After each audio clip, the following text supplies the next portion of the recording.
Welcome to the deep dive.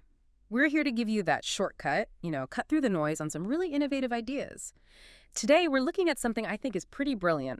It mixes eco-living with this whole remote work thing.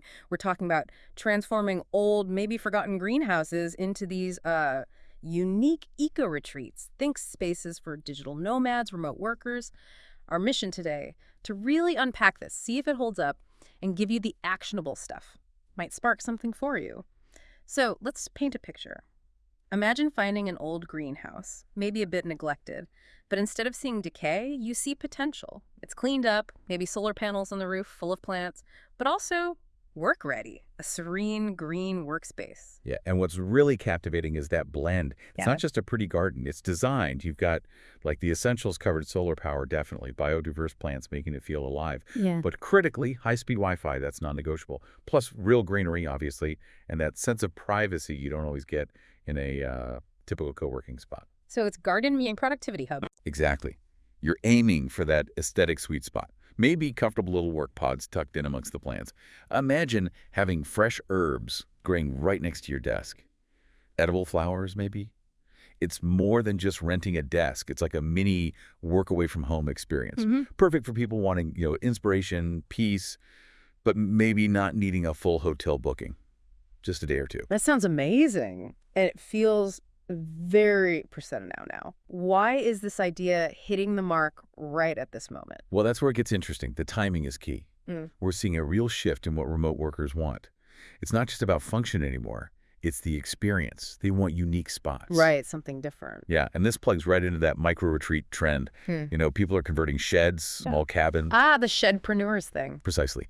Turning small spaces into desirable little getaways. It's about the story, the uniqueness. And then you have the massive growth in remote workers, digital nomads.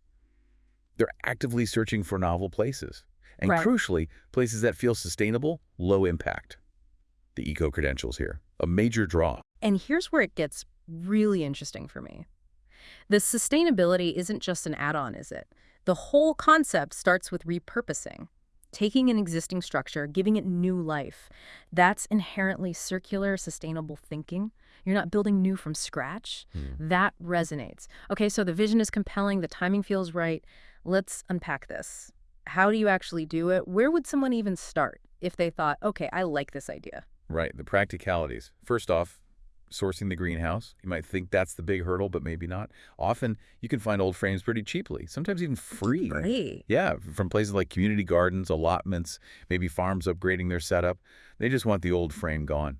Put out some feelers in local online groups, gardening communities. You'd be surprised. Okay, so you've got your frame. Then come the upgrades. It's more than just laying a floor. You really need to think about insulation, especially the flooring. Maybe look into better sealing for the glass. Connectivity is huge. Robust Wi-Fi is a must. Maybe even mesh networks or boosters if the location's a bit remote. Right, can't have patchy Wi-Fi. No way. And proper outlets, good lighting, solar panels with battery storage. That's not just green. It's a real selling point. Yeah. Energy independence. And think about sturdy framing for desks, comfortable seating. You could use secondhand furniture, build stuff from pallets to keep that eco vibe going. Okay, structure sorted. What about the green part, making it feel lush and alive? Ah, yes, the planting. Yeah. It's not just for looks. Think herbs, basil, mint, rosemary. Edible flowers look great and add novelty. Air-purifying plants, too, like snake plants, peace lilies. They actually improve the air quality. And you could use those plants. Absolutely. That's where you create unique experiences. Offer a little workshop on growing herbs, or just let guests pick their own mint for tea. It makes the space interactive, sensory. Love that.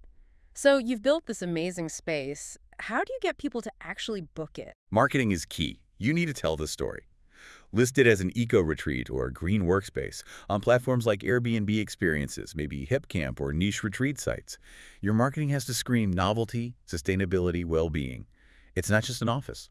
Emphasize what makes it different. Exactly. Show, don't just tell. And once people are there, how can you maybe deepen the experience? And let's be honest, boost revenue. Good question.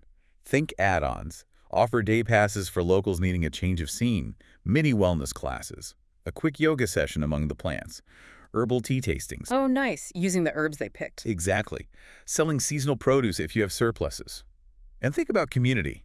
Monthly memberships could work well for local remote workers wanting a regular, unique spot. It builds loyalty. That touches on the vibe. How do you market that feeling, that sort of intangible quality? Social media is your friend here. TikTok, Instagram, visually driven platforms. Don't just post photos. Do those calming walkthrough videos. Show someone actually working there, sun streaming in, surrounded by plants, maybe sipping a nice coffee. Selling the dream a little bit. You're selling the experience, the aesthetic, the feeling of working in nature, not just near it. Now, if we connect this to the bigger picture, the money side, it's actually more accessible than you might think. Startup costs, we're estimating maybe, $1,000 to $5,000 for the basic upgrades, materials, getting power and Wi-Fi sorted. Surprisingly low for starting a sort of hospitality venture. It is, compared to traditional builds. And the earning potential. You could reasonably charge $40 to $70 a day, maybe more with add-ons. Just booking weekends consistently could bring in over $1,500 a month from one greenhouse. That's not bad at all for a side hustle or even a main focus if you scale it. And scaling is definitely possible. You could convert several greenhouses if you have the space. Or, more intriguingly, think about franchising or licensing the model. Partner with gardeners, landowners who already have greenhouses. You could build a whole network of these micro-retreats, each with a local touch. Okay, it sounds fantastic, but let's be real. There have to be hurdles, right? Potential pitfalls. Like a glass house. What about extreme weather? Hot summers, cold winters?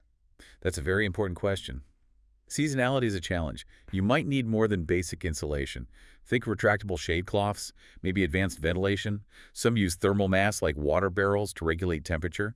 Technology like smart glass or dynamic insulation films could also be options down the line, though maybe pricier up front. And what about rules and regulations? Permits? Yes. Yeah.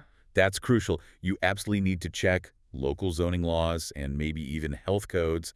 While a basic greenhouse might be classed like a shed, once you have people working in it, paying for it, Yeah. it changes things. Right. It could be seen as a commercial use, maybe needing different permits.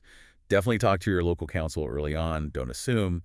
And yeah, those initial setup costs for reliable electricity and especially internet, if you're a bit rural, they need careful budgeting. So what does this all mean, wrapping this up? What we've explored here is how these simple structures, greenhouses, can be totally reimagined. They become these creative hybrid spaces, part workspace, part retreat. It really taps into that eco-conscious remote work zeitgeist. And the low cost, the creativity, the scalability, it's quite compelling. It really is. And maybe the final thought to leave you with is this. How might these unique micro-retreats do more than just change how we work individually? Could they actually help revitalize underused community spaces?